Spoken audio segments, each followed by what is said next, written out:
नमस्ते। डॉक्टर जुगलबंदी सीरीज़ के सेकेंड एपिसोड में आपका स्वागत है। आज हम साइनस प्रॉब्लम के बारे में बात करेंगे। बहुत लोग ये बोलते रहते हैं कि मुझे साइनस प्रॉब्लम है, तो ये साइनस क्या होता है और ये साइनस प्रॉब्लम्स क्या होते हैं। साइनस मतलब ये एयर फिल्ड पॉकेट्स होते हैं जो हमारे आईब्रोज के ऊपर दोनों साइड पे, आईब्रोज के बीच में, आँख के बीच में, नाक के पीछे और नाक के दूसरे दोनों तरफ होते हैं। 8 पॉकेट्स होते हैं। ये स्कल को लाइट बनाने के लिए होते हैं। इसमें एक म्यूकस लाइनिंग होता है जो जब हम इनहेल करते हैं एयर को, और पोल्यूटेड एयर हो सकता है या डस्ट फिल्ड एयर हो सकता है, ये डस्ट और पोल्यूटेंट्स को ये म्यूकस लाइनिंग जो होता है साइनस पे वो प्रोटेक्ट करता है और इम्यूनिटी भी मेंटेन करता है, इन्फेक्शंस प्रिवेंट करता है। अभी ये साइनोसाइटिस कैसे होता है, इन्फ्लेमेशन क्यों होता है?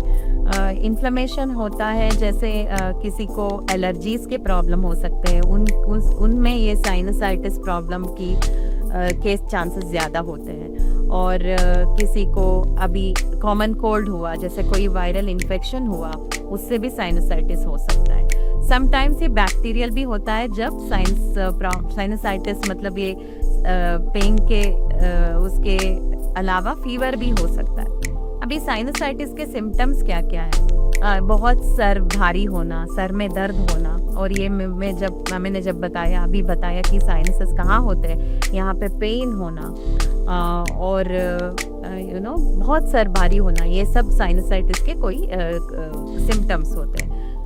अभी साइनोसाइटिस को क्या हम प्रिवेंट कर सकते हैं? हम प्रिवेंट करने का ट्राई कर सकते हैं। कैसे प्रिवेंट कर सकते हैं? ये एक अक्यूट हो सकता है या क्रॉनिक हो सकता है। अक्यूट मतलब जब 4 हफ्ते से अंदर ही ये आके चला गया तो इसको अक्यूट बोलते हैं। क्रॉनिक इसको बोलते हैं 12 हफ्ते से ज़्यादा अगर वो ऐसे ही साइनोसाइटिस हमें बना रहा तो इसको हम क्रॉनिक बोलते हैं। और समटाइम्स ये रिकरेंट भी हो सकता है। तो हम कैसे इसको प्रिवेंट कर सकते हैं? हमें अपनी इम्यूनिटी पे ध्यान देना चाहिए। अभी इम्यूनिटी कैसे बढ़ाएंगे?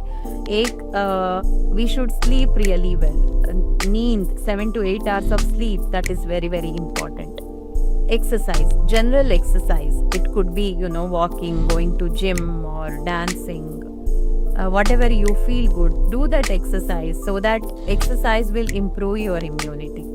उसके अलावा vitamin D is very important. आप जब वॉक जाते हो तो सुबह जाओ, 8 से 9 बजे के बीच में जाओ, 9 से 10 बजे के बीच में जाओ, तो आपको वो विटामिन डी मिलता है। अगर आपके विटामिन डी लेवल्स कम है ब्लड में, टेस्ट कराओ और उसको आपको लेना चाहिए, तब भी आपकी इम्यूनिटी बढ़ती है।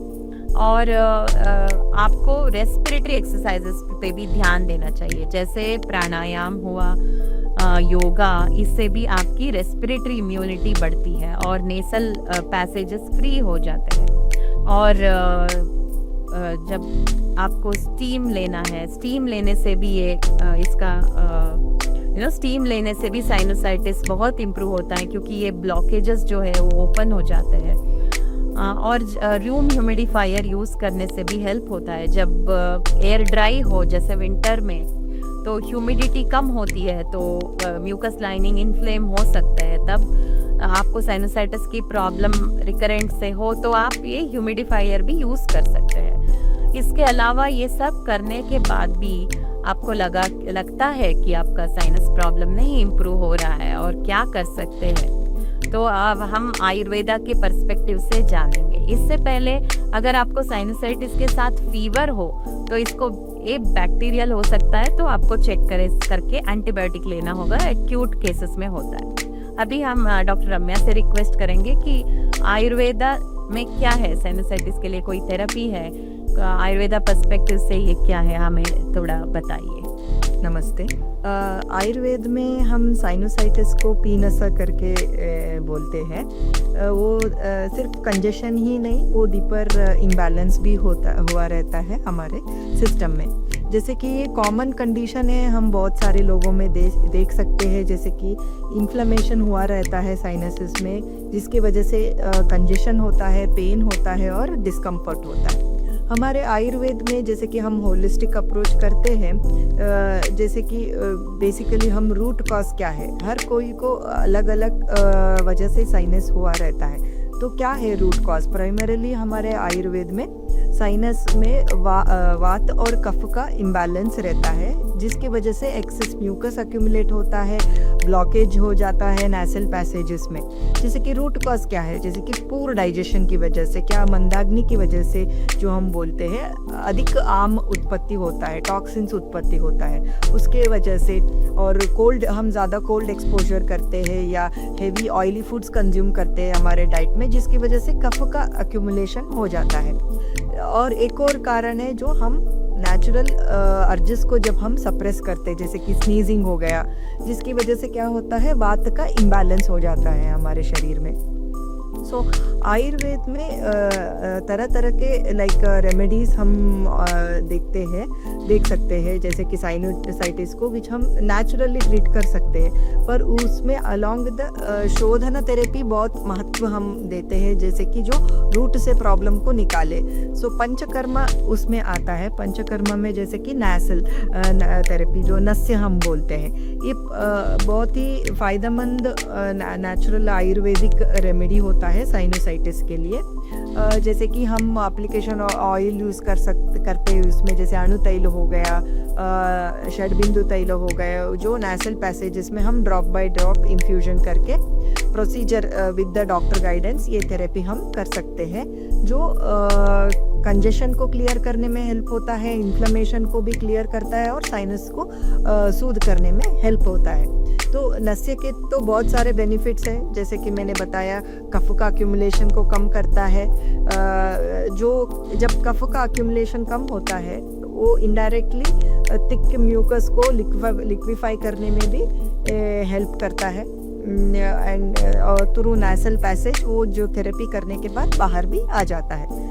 तो हमारे शरीर में वो थिक का म्यूकस नहीं रहता है ये थेरेपी के बाद। यूजुअली डिपेंड आपका सिवियरिटी कितना है उसके हिसाब से ये डिपेंड होता है। कुछ लोगों में 7 to 8 सेशन में एटलीस्ट 60 to 70% आपको फ़ायदेमंद लाइक रिलीफ आप देख सकते हैं। Apart from that, if it is chronic, बहुत दिन से है ये आपको साइनोसाइटिस, तो एटलीस्ट ये 7 to 8 सेशन या तो 3 महीने में एक बार ले लीजिए, बहुत ही है आपको तो महीने में एक बार भी ले सकते हैं। पर ये थेरेपी का कुछ टाइमिंग्स रहता है, जैसे कि आप मॉर्निंग 10 o'clock से 3 से 4 बजे तक ले सकते हैं।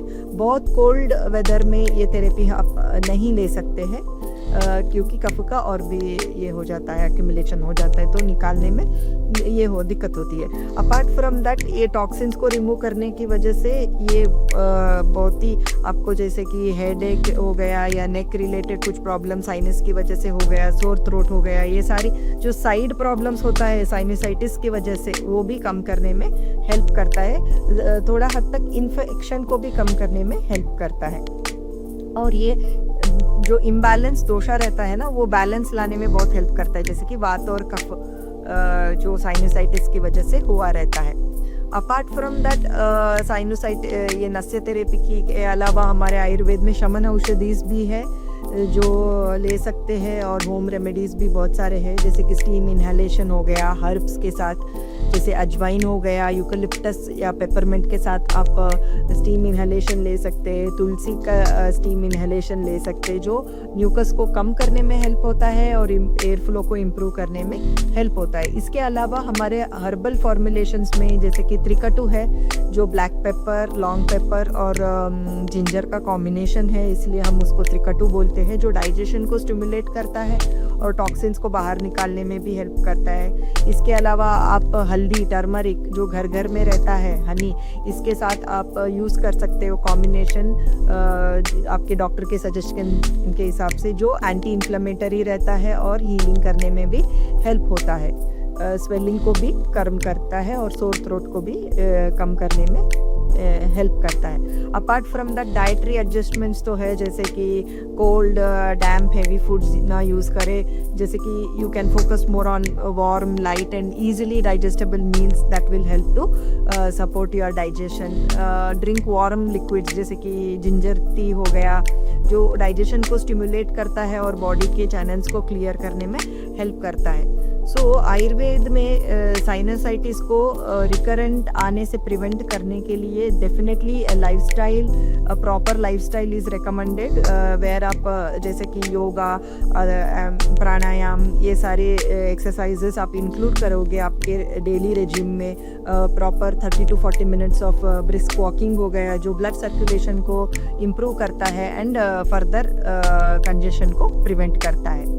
एंड डेफिनेटली एडिक्वेट स्लीप, जैसे मैडम ने बताया, which is very crucial for maintaining your proper balanced immune system. And apart from that regular अभ्यंग भी बोलते हैं, जैसे कि ऑयल मसाज जो हम कहते हैं, जो आपके डाइजेशन को इम्प्रूव करने में हेल्प करता है, एक्सेस टॉक्सिन्स को निकालता है और साइनसेस को क्लियर करने में हेल्प करता है।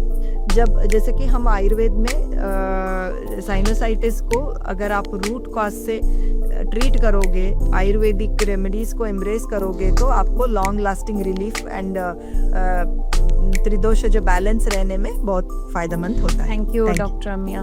तो अभी हम जानना चाहेंगे कि आप में किसी को साइनस प्रॉब्लम है तो उसको आप कैसे मैनेज करते हो, आप हमें कमेंट सेक्शन में बताइए।